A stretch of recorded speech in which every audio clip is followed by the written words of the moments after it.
രചനാ സംഭാഷണം രുദ്രപ്രിയ. ഹോസ്പിറ്റലിലേക്ക് കാറോടിച്ച് കയറ്റുമ്പോൾ സിദ്ധുവിൻ്റെ ഹൃദയം ക്രമാതീതമായി മിടിച്ചുകൊണ്ടിരുന്നു. സെക്യൂരിറ്റിയുടെ കയ്യിലേക്ക് ചാവി ഏൽപ്പിച്ചുകൊണ്ട് ICUവിലേക്ക് പായുമ്പോൾ അവൻ്റെ മുന്നിൽ അമ്മയുടെ നിറഞ്ഞ പുഞ്ചിരിയോടു കൂടിയുള്ള മുഖം മാത്രമായിരുന്നു. ഉമ്മറപ്പടി വരെ വന്ന് തന്നെ യാത്രയാക്കിയ അമ്മയെക്കുറിച്ചോർത്ത് അവൻ്റെ കണ്ണുകൾ നിറഞ്ഞു തുളുമ്പി. അതിനു മുൻപ് വരെ പറഞ്ഞിരുന്നു, എന്നെ ഇങ്ങനെ തനിച്ചാക്കി നീ പോകുമ്പോൾ നീ തിരിച്ചു വരുന്നത് വരെ അമ്മ ഇവിടെ ഉണ്ടാകുമെന്നുള്ള വിശ്വാസമാണ് കണ്ണാ നിനക്ക്. ഒരു നിമിഷം അമ്മയുടെ വാക്കുകൾ അവൻ്റെ നെഞ്ചിൽ തറഞ്ഞു. എന്തിനാ അമ്മ ഇങ്ങനെയൊക്കെ പറയുന്നത്? പിന്നെ ഞാൻ എങ്ങനെ പറയണം? എനിക്ക് വയസ്സും പ്രായവുമായി വരികയല്ലേ, അല്ലാതെ നിൻ്റെ അമ്മ ചിരഞ്ജീവിയൊന്നുമല്ലല്ലോ. നീ വരുന്നതിന് മുമ്പ് എനിക്ക് എന്തെങ്കിലും പറ്റിപ്പോയാൽ എൻ്റെ മോൻ ഇതിനേക്കാൾ സങ്കടപ്പെടും. അമ്മ ഈ പറഞ്ഞു വരുന്നത് എന്താണെന്ന് എനിക്ക് മനസ്സിലായി. നമുക്ക് നമ്മൾ രണ്ടുപേരും മാത്രം മതിയമ്മേ. ഇനി എൻ്റെ ജീവിതത്തിലേക്ക് മറ്റൊരു പെണ്ണ്, അത് ശരിയാവില്ല. വളരെ വേദനയോടുകൂടി തൻ്റെ മകൻ പറയുമ്പോൾ ആ അമ്മ മനസ്സ് നൊന്തുപോയി. എല്ലാ പേരും ലക്ഷ്മിയെ പോലെ ആവില്ല കണ്ണ. അമ്മയ്ക്ക് ഉറപ്പുണ്ട്, നിന്നെ സ്നേഹിക്കുന്ന ഒരു പെൺകുട്ടി നിൻ്റെ ജീവിതത്തിലേക്ക് വരുമെന്ന്. ഇല്ലമ്മേ, സ്വത്തിനും പണത്തിനും മേലെ ഒരു ബന്ധങ്ങൾക്കും സ്ഥാനമില്ല. അതുകൊണ്ടല്ലേ. ബാക്കി പറയാൻ കഴിയാതെ അവൻ വേഗം കാർ ഓടിച്ചു പോയി. വിജയലക്ഷ്മി അമ്മ ഇറയത്ത് തന്നെ ചടഞ്ഞിരുന്ന് തൻ്റെ മകനെ നോക്കി നിന്നു. തൻ്റെ മകൻ പറഞ്ഞത് ശരിയാണെന്ന് ആ അമ്മയ്ക്കും അറിയാം. സ്വത്തിൻ്റെയും പണത്തിൻ്റെയും മുന്നിൽ ബന്ധങ്ങൾക്ക് വിലയില്ലാതായിപ്പോയി. തൻ്റെ ഭർത്താവിൻ്റെ മരണത്തോടുകൂടി സാമ്പത്തികമായി തകർന്നുപോയ തന്നെയും തൻ്റെ മകനെയും ഒരു ദയയുമില്ലാതെയാണ് സ്വന്തം സഹോദരൻ വീട്ടിൽ നിന്നും അടിച്ചിറക്കിയത്. ശേഖരേട്ടൻ ഒരിക്കലും തന്നെയും മകനെയും സങ്കടപ്പെടുത്തിയിരുന്നില്ല.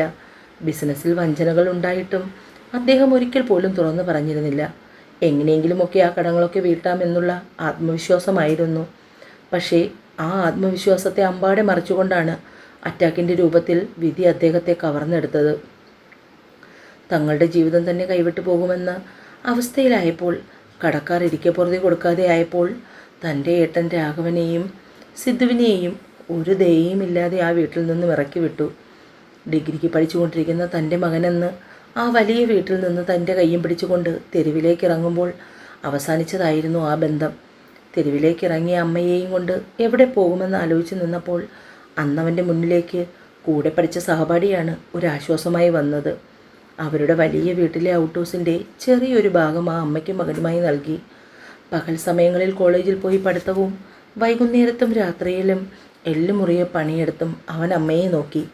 ഇതിനിടയിൽ അറിഞ്ഞു തൻ്റെ പ്രാണനെ പോലെ ചേർത്ത് പിടിച്ചിരുന്ന അമ്മാവൻ്റെ മകൾ ലക്ഷ്മിയുടെ വിവാഹമാണെന്ന്. കുഞ്ഞിലേ പറഞ്ഞു വെച്ച ബന്ധമായിരുന്നു.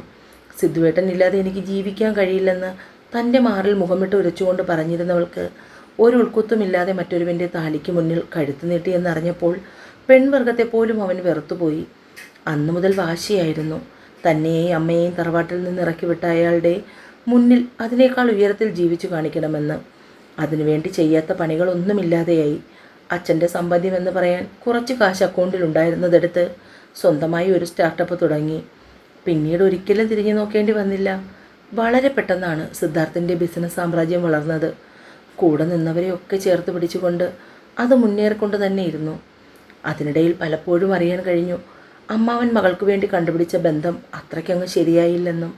അമ്മാവൻ്റെ കയ്യിലെ പണം പലപ്പോഴായി ഭർത്താവിൻ്റെ നിർബന്ധം കാരണം ലക്ഷ്മി കൈപ്പറ്റിക്കൊണ്ടിരിക്കുന്നു.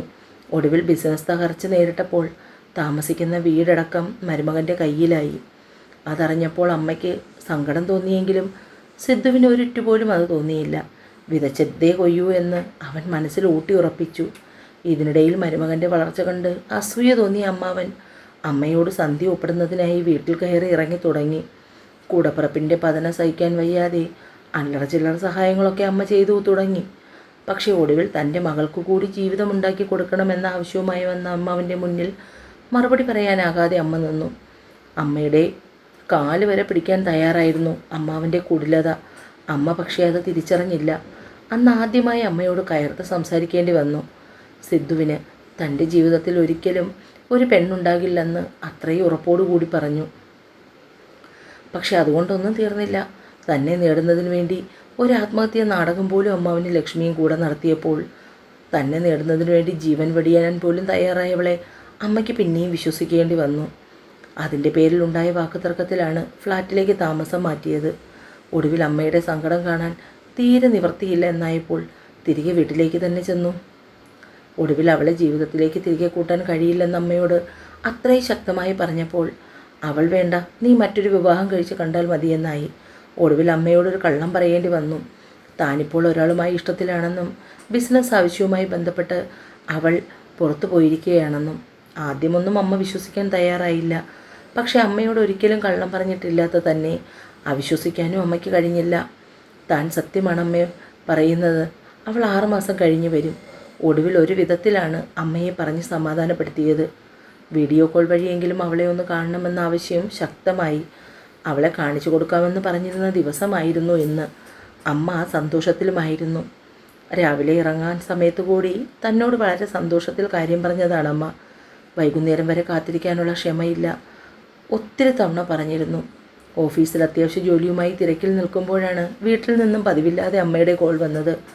ആ പെൺകുട്ടിയെക്കുറിച്ച് തിരക്കുന്നതിനായിരിക്കുമെന്ന് കരുതി. പക്ഷേ ഫോൺ എടുത്തപ്പോൾ മറുപുറത്തു നിന്നും കേട്ടത് ജോലിക്ക് നിൽക്കുന്ന വിലാസിനി ചേച്ചിയുടെ സങ്കടമാണ്. രാവിലെ ഞാൻ വന്നതിൽ പിന്നെ വലിയ സന്തോഷത്തിൽ ഓടി നടക്കുകയായിരുന്നു. പക്ഷേ അല്പം മുമ്പ് നെഞ്ചുവേദന എടുത്ത് കുഴഞ്ഞു വീണു. ഡ്രൈവർ അവിടെ ഉണ്ടായിരുന്നതുകൊണ്ട് അപ്പോൾ തന്നെ അമ്മയെ ഹോസ്പിറ്റലിലേക്ക് കൊണ്ടുവന്നു. ഇപ്പോൾ ICUവിലാണെന്ന് കേട്ട് ഓടി വരികയായിരുന്നു സിദ്ധു. ICUവിൻ്റെ മുന്നിൽ നിൽക്കുമ്പോൾ അവൻ്റെ കാലുകൾ തളർന്നു പോയി.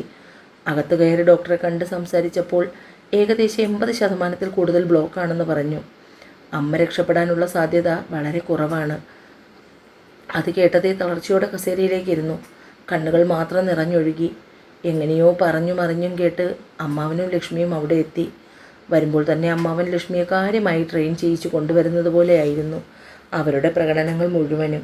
അമ്മയെ ഓർത്ത് കരയുന്നു, നെഞ്ചത്തടിക്കുന്നു. എല്ലാം കണ്ടപ്പോൾ ശരിക്കും പറഞ്ഞാൽ ദേഷ്യമാണ് തോന്നിയത്. പക്ഷേ എങ്കിലും അതൊരു ഹോസ്പിറ്റലാണെന്ന് ഓർത്തുകൊണ്ട് തന്നെ മൗനം പാലിച്ചു. ഇടയ്ക്ക് തളർന്നവൾ തോളിൽ ചാരുമ്പോൾ ആ ദേഷ്യം അണപൊട്ടി അവളെ തള്ളി മാറ്റി ദഹിപ്പിച്ചൊരു നോട്ടം നോക്കി. അതൊരു ഹോസ്പിറ്റലാണ്, അത് അച്ഛനും മോളും മറന്നു പോകരുത്. ഞാൻ പിടികിട്ടി നിൽക്കുകയാണ്. എന്ത് പറയും എന്ത് ചെയ്യുമെന്ന് എനിക്കറിയാൻ പറ്റില്ല. സിദ്ധു അറുത്തുമുറിച്ചു പറഞ്ഞപ്പോൾ അവൻ്റെ കണ്ണുകളിലെ ക്രോധം അച്ഛനെയും മോളെയും ഭയപ്പെടുത്തി. സമയം ഒച്ചിനെ പോലെ ഇഴഞ്ഞു നീങ്ങിക്കൊണ്ടേയിരുന്നു. ഇതിനിടയിൽ അകത്തു നിന്നും ഒരു ഡോക്ടർ പുറത്തേക്ക് ഇറങ്ങി വന്നു. സിദ്ധാർത്ഥ്, അമ്മയ്ക്ക് ഇയാളെ കാണണമെന്ന് ഡോക്ടർ പറയുമ്പോൾ അവൻ വർദ്ധിച്ച സന്തോഷത്തോടെ അകത്തേക്ക് കയറാൻ തുടങ്ങി. ഒരു കാര്യം സിദ്ധാർത്ഥ് പ്രത്യേകം ശ്രദ്ധിക്കണം. അമ്മയുടെ അവസ്ഥ അത്രയും മോശമായ ഒരു ഘട്ടത്തിൽ കൂടി പോവുകയാണ്. പേഷ്യൻറ്റിനെ ഒരു തരത്തിലുള്ള മാനസിക വിഷമങ്ങളും സമ്മർദ്ദങ്ങളും ഉണ്ടാക്കരുത്. അവനെല്ലാം മൂളി കേട്ടുകൊണ്ട് അകത്തേക്ക് കയറി. അകത്തേക്ക് കയറുമ്പോൾ കണ്ടു നീല വിരിയിട്ട ചുവരിനുള്ളിൽ ഒരുപാട് മെഷീനുകളുടെ നടുവിൽ കിടക്കുന്ന അമ്മയെ. കണ്ണടച്ച് കിടപ്പുണ്ട്. ശ്വസിക്കാൻ ബുദ്ധിമുട്ടായതുകൊണ്ട് ഓക്സിജൻ മാസ്ക് വെച്ചിട്ടുണ്ട്. അടുത്തേക്ക് ചെന്ന് അമ്മയുടെ കയ്യിൽ ചേർത്ത് പിടിക്കുമ്പോൾ കൺപോളകൾക്കിടയിലൂടെ കണ്ണുനീർ ചെവിയുടെ പിന്നിലേക്ക് ഒഴുകിയിറങ്ങി. വളരെ ശ്രമപ്പെട്ട അമ്മ കണ്ണുകൾ വലിച്ചു തുളർന്നു. മുന്നിലിരിക്കുന്ന സിദ്ധുവിനെ കണ്ടപ്പോൾ ആ കണ്ണുകൾ വല്ലാതെ തിളങ്ങി. ഇനി അമ്മയ്ക്ക് പൊന്നുമോനെ കാണാനുള്ള ഭാഗ്യമുണ്ടാകില്ലെന്ന് കരുതിയതാണ്. അത്രമാത്രം ഭയന്നു പോയി കണ്ണ അമ്മ. എൻ്റെ കുഞ്ഞിൻ്റെ കാര്യങ്ങളൊന്നും കാണാതെ പോകേണ്ടി വരും. അമ്മയ്ക്കിനി അധികം സമയമില്ല കണ്ണ.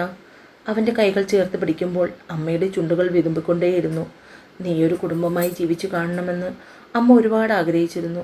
പക്ഷേ ഈശ്വരൻ അതിന് അനുവദിക്കില്ലെന്ന് തോന്നുന്നു.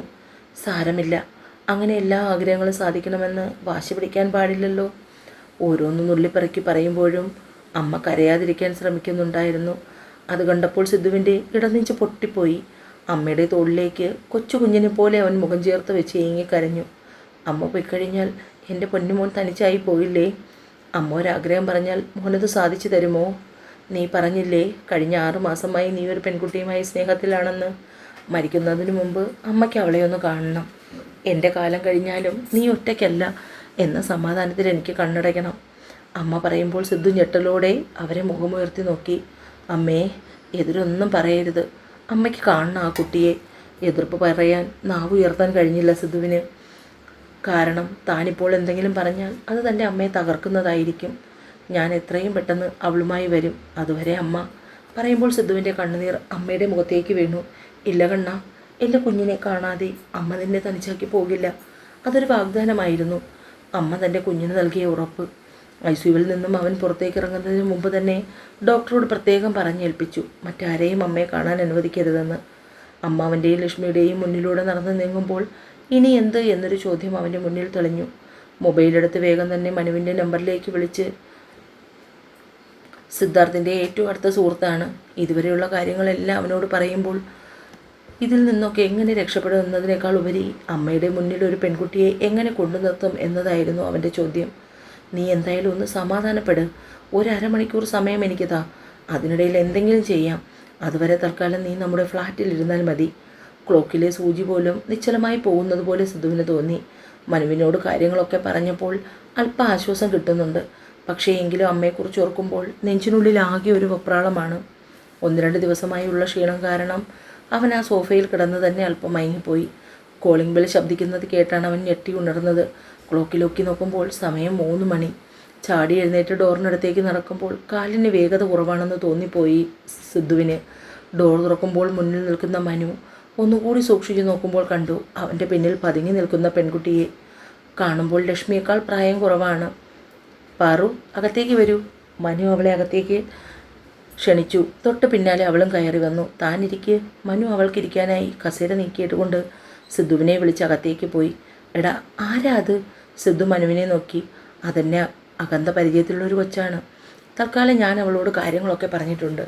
അവൾക്ക് സമ്മതവുമാണ്. എന്നാൽ അതെങ്ങനെ ശരിയാവും? സിദ്ധുവിന് സംശയം വിട്ടൊഴിഞ്ഞില്ല. നീ ഇപ്പോൾ തൽക്കാലം ആലോചിച്ച് നിൽക്കാതെ ആവശ്യം നടത്താൻ നോക്ക്. ഒടുവിൽ മനസ്സില്ലാ മനസ്സോടെ അവളെയും കൊണ്ട് ഫ്ലാറ്റിൽ നിന്നിറങ്ങുമ്പോൾ അവരുടെ ഒപ്പം മനുവും കൂടി ഉണ്ടായിരുന്നു. ഹോസ്പിറ്റലിലെത്തുമ്പോൾ അമ്മാവനും ലക്ഷ്മിയും സിദ്ധുവിൻ്റെ കൂടെ വരുന്ന പെൺകുട്ടിയിൽ തന്നെയായിരുന്നു നോട്ടം മുഴുവൻ. എന്നാൽ അവൾ ആരെയും ശ്രദ്ധിക്കാതെ സിദ്ധുവിൻ്റെ പിന്നാലെ നടന്നു. സിദ്ധു, അകത്ത് കിടക്കുന്നത് എൻ്റെ കൂടപ്പിറപ്പാണ്. ഇവരോട് എത്ര തവണ ചോദിച്ചു എന്നെ ഒന്ന് കയറി കാണാൻ അനുവദിക്കാൻ. അങ്ങനെ പേഷ്യൻറ്റിനെ ഇടയ്ക്ക് കയറി കാണാൻ പറ്റില്ല. ഇത് ICU ആണ്.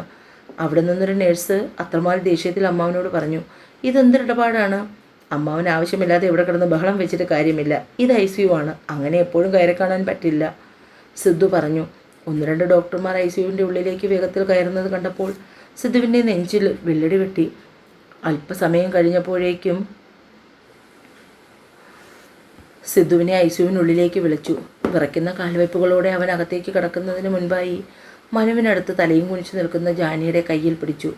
അവളൊന്ന് ഞെട്ടി അവനെ നോക്കി. എന്നാൽ അവൻ അതൊന്നും ഗൗനിക്കാതെ ICUവിനുള്ളിലേക്ക് കയറി. അമ്മയുടെ അടുത്ത് 1-2 ഡോക്ടർമാർ നിൽക്കുന്നുണ്ട്. ശ്വാസം വലിക്കാൻ അമ്മ പാടുപെടുന്നു. അത് കണ്ടപ്പോൾ അവൻ്റെ കണ്ണുകൾ കലങ്ങി മറഞ്ഞു, നിറഞ്ഞു തൂവി.